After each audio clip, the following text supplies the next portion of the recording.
Want to remind you folks that I think we've got enough questions to fill out our time here, but it is not too late to get in questions. We have other races tonight, BOC races. If you've got want to fill out a form, you get one of these 4x6 cards over there. You see Nidra and Cindy holding them up, and you just deposit with them, and we'll ask the question in a timely fashion. And, okay, Trey, here's a question for you.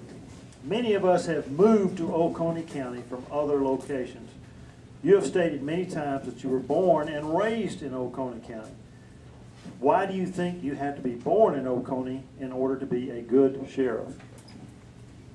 Thank you. I'm glad somebody asked that question, because I don't think you have to be born here to be a good sheriff here. And I've absolutely never stated that. I'm proud of my heritage in Oconee County. That's the reason why I make that comment. I don't hold it against anybody that would be proud of the place that they grew up and raised in.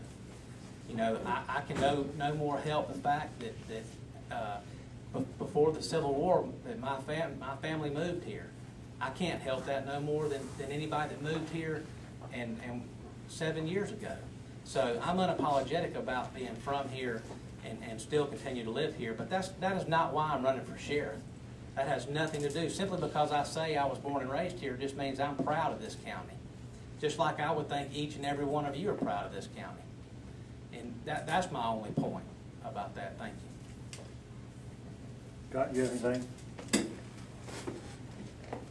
My dad was a Marine, and then he was an FBI agent. Now, I didn't have a home. We lived in a tent for a while in Texas when I was a kid. We lived for 2 weeks in a tent in East Texas. And I remember it because it rained every day. Me and my brothers were young. We lived in a tent in Virginia for a little while. I didn't have a home until 1978 when I came here. And this is my home. And I love it here. My family's been raised here. I've given my life to Oconee County, and I'm going to give my life to Oconee County for another 4 years with your vote and God's blessing. Thank you. Another question for Trey, and I'm going to give you a follow-up question on this one, Scott. Trey, the sheriff's budget is the single largest line item in Oconee County's budget. What role do you play in the budget process for the city of Snellville? Well, Blake, I think I answered that question a few questions ago, so I will address the sheriff's budget. You're right, it makes up 29% of the operating funds in the general budget. That is a large responsibility. That is the role of the sheriff. Being fiscally responsible is almost equally as important as the operational responsibility of being sheriff. He's responsible, or the sheriff's office is responsible for 4 of the mills in the 6.6 millage rate that the county has assessed. That's a very important position.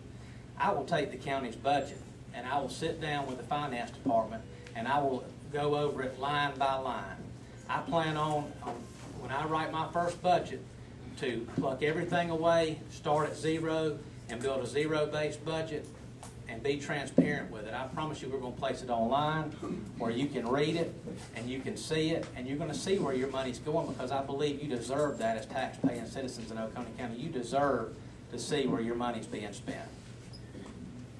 Scott, my follow-up question related to the fact you told me when you came on that I think the budget was in the realm of about $800,000, and now we're almost considerably over that. Tell me about how you were prepared for that initially, and how you've grown into that, or as far as preparing that budget. I've been, ever since I've taken office, I've sat down with the governing authority and whoever the finance director is. Like for the last many years, it's been Jeff Benko, and we go over our budget line by line. We go over the wants and the needs of the sheriff's office line by line. We go over what we have to have, what our constitutional duties are, and what we need to accomplish those constitutional duties. And I do it with the commissioners as well. We've been doing this for years and years and years. It's not, I don't sit down, draft a budget, run it up to the courthouse and drive off. That's not how it works. We meet over and over and over again. I meet in their offices. They come to mine. We sit and talk about the budget of the sheriff's office. Whether or not we need body armor. Whether or not we need radars. What are we going to do about vehicles next year? And generally speaking, the way we do it, we start with a budget and we go back for a budget amendment in January. That's working together with the county. I want my 10 seconds. That's working together with the governing authority, with the finance office, with everybody up there in the courthouse. That's how we do it. But the sheriff's office budget has to be fluid too. We're one Jamie Hood away from breaking our budget on any given day. So that relationship, that professional working relationship's key.